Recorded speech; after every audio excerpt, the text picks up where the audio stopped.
Uhuhu. Kami lang dalawa ni Tiki dito, tatlo pala kami, merong isang aso dyan. Hindi masyadong nakikita. Dyan. Kami lang dito sa plaza.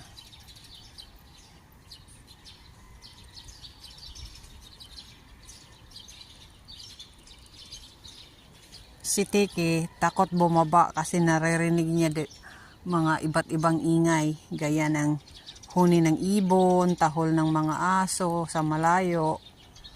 Natatakot siya kaya ito to Tiki, go down and play with that other dog there. You don't want to?